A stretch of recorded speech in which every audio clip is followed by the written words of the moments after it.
Lowell is known as the cradle of the American Industrial Revolution. Starting in the early 19th century, the city's mills and mill workers were the center of the American textile industry. And even then, city planners valued the importance of skill and creativity. Art is the handmaid of the human good, Lowell's logo. Back when it was initially developed, I think it meant what humans can create and make. And in that instance, it had to deal with the textiles. I think it's so relevant today in the sense that we have so fully embraced the creative economy sector, and the fact that directly applies centuries later to where Lowell's economy is. Today, Lowell is a city on the move, building and growing. City leaders still understand that creativity can be a catalyst for economic growth, and Lowell's arts and cultural community is, in fact, credited with helping stimulate the city's ongoing revitalization. I think there's a lot of it that's sort of tangible and intangible. The intangible is that you come to Lowell and there's a sense of vibrancy, there's a sense that something is happening here. But then once you dig a little deeper, you realize that there are a lot of people who are invested in the downtown who have come together and to make this place such an attractive destination. It's really amazing that through this worst economic crisis that most of us have lived through, that we're doing well.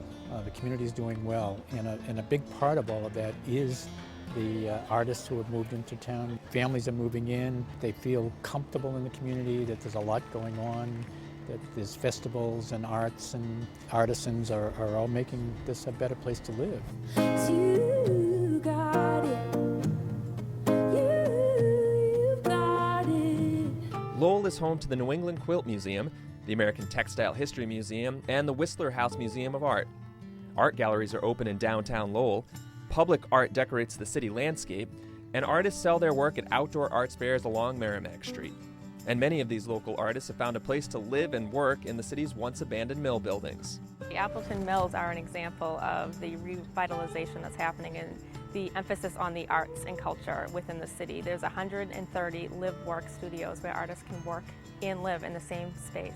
The Hamilton Canal District, which we are standing in right now, is really a gem in the city and is bringing a lot of hope and excitement to this area in particular. Arts and commerce are also mixing over at Lowell's Western Avenue studios. What used to be a completely industrial building, it will now be completely artist studios. We'll have over 230 artist studios. We have 50 live-work units, and so it'll be just an amazing creative complex that just didn't exist 7 or 8 years ago. We get some people who pull out of Boston, Somerville, South End. Our main thing is it's affordable. It's probably half or maybe a third of what it costs to have a studio in Boston. If you're starting out, if you're serious about your art, if you need more space, if you just can't get it anywhere else, this is a terrific spot. And artists are also drawn to Lowell's creative community.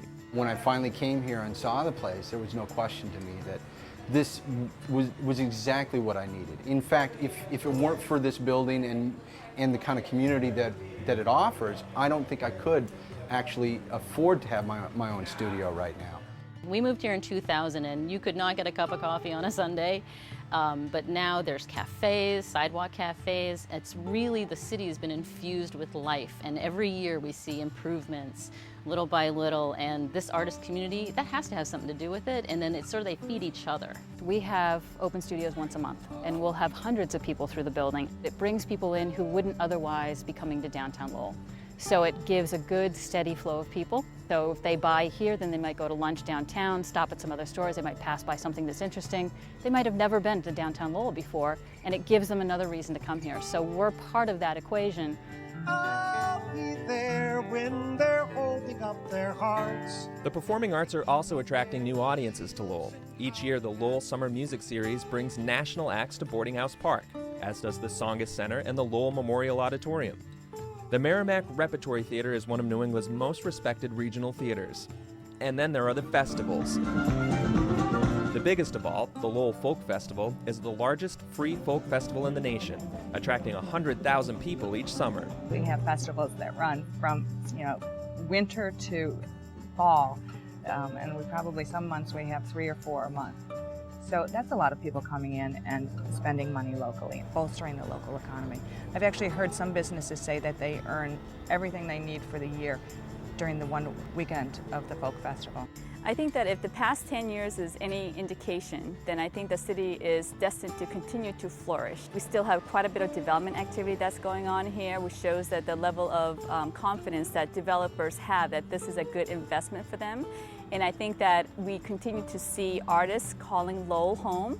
In 2008, the city created a cultural roadmap for the future and what they wanted to do in terms of building the cultural community. And one of the things that came out of that was to always remember to think big. And I think that's very different about Lowell. It's an exciting place to be, always has been. It's a community where people come together. I'm very pleased with it. It's been spectacular, and it's just a better place to live than it was 50 years ago, and will be a better place 10 years from now.